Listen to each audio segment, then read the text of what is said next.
Hey guys, LadyLibertyStacker. Today is Monday, June 15th, 2020, and I have an unboxing for you. The other day, I occasionally watch cast iron online. Didn't go to the flea market at all last week. I had a lot of things to catch up on around here, a lot of processing on existing cast iron to do, and I've sold a lot recently, and so I'm kind of low. And right now I'm working on 6 skillets in the oven, and I have a few more in the live tank. We'll go back to the flea markets this week, but I saw this skillet. It happens to sell really, really well for me on eBay, so I figured I would pick up another one. This is an auction, and again, the seller left a thank you card for the business I bought from this guy before, and he uses a lot of packing paper, which fills the voids in the box. He does a good job. He uses pool noodles and bubble wrap to wrap this skillet. So I'm going to go ahead and set aside the box with all the good stuff. I can reuse this later. I like to reuse packing material because it's just good to recycle stuff so it doesn't end up in a landfill somewhere. So we're going to go ahead and move the box. Everything I can use again. So I'm going to go ahead and get that out of the way. Okay, we're back over here. And here it is. He's got it covered with bubble wrap. And I'm going to try to get the tape off of it. The way I use shrink wrap, mostly. I will tape down the corners. But I use shrink wrap. That way the bubble wrap can be reused. And it doesn't look too tacky. Here it's coming off. So he's got it all down, but shrink wrap just makes it nice and just professional looking. So that's how I do it. Of course, he's got the packing peanut or the pool noodle cut in smaller amounts on the bottom. So we'll go ahead and take that off. And he's got it surrounding the skillet here. He's got it also over the handle. And I have a way I've tweaked it now of how I ship these. But at any rate, I took a chance on this auction. And I think it was done around 5:30 in the morning, something like that. There were only a couple of bidders on it. So I'm going to go ahead and put everything over to the side. And I'm seasoning right now, so I'll go ahead and move that over. But this is a Griswold skillet. Needs to be redone. It may be a little bit pitted in here. It's got some old seasoning buildup. It's a 701F, smooth bottom, EPU with pin number. The pin number is 701F. EPU just means Erie, PA, USA.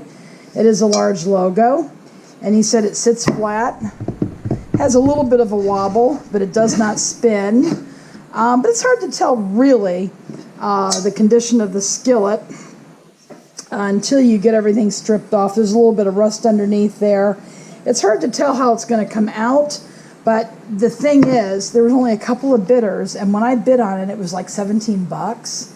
So I put a bid in, and I put my max bid on it, and I ended up getting it at $18.50 plus shipping. So it was dirt cheap, real cheap. So even if it does have issues on it, I can still flip this on eBay after I strip it and restore it for a decent profit. I'll just throw it into the lye tank. But what we'll do is we're going to go ahead. I'm going to show you because I have, I think it's going to clean up pretty nice, guys. But again, you don't know until you pull it out of the lye. But I'm going to go ahead and run my fingers around the skillet. See if I can feel any cracks. He didn't say that there were cracks or not. There's a lot of built-up seasoning on the interior sidewalls. He did say that on the listing. And we have all of that, and we're feeling everything. And we're going to go ahead and feel the exterior sidewalls. Take a look at them. And we're going to feel them with our fingers. And that's the way you should be feeling all your cast iron, even in person, when you go to buy it, because you can feel a crack, trust me. And now I'm super aware of cracks because I've been unlucky with them in the past year or so, ever since 2019 in the spring.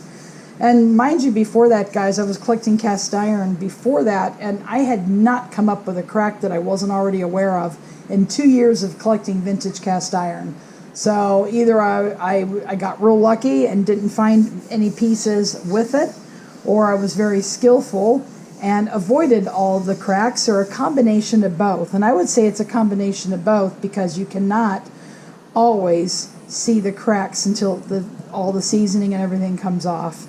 But for the most part, it sits relatively flat. It does have a wobble. Again, you don't know until everything is stripped off, because you have some elevation back here. But I'm going to go throw it in the lye bath, and I just wanted to show you what I picked up. I think total out the door was 31 bucks for this. And for a Griswold like this, you can't beat it with the, you can't beat it. Now, granted, at a flea market, you may come across these occasionally, or a garage sale or estate sale.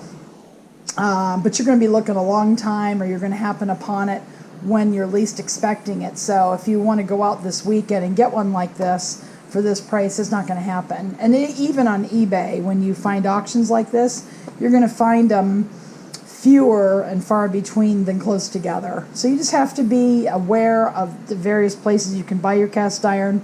Again, this is a great little skillet. We're going to put it into the lye bath now, and we're going to get it going, and it'll be, I'll come back later and show you what it looks like after I've stripped it down. All right, guys, if you like to keep seeing videos like this, give me a thumb up. Subscribe to the channel if you haven't already. Leave a comment or question below. Thank you for watching, and go make it a great day.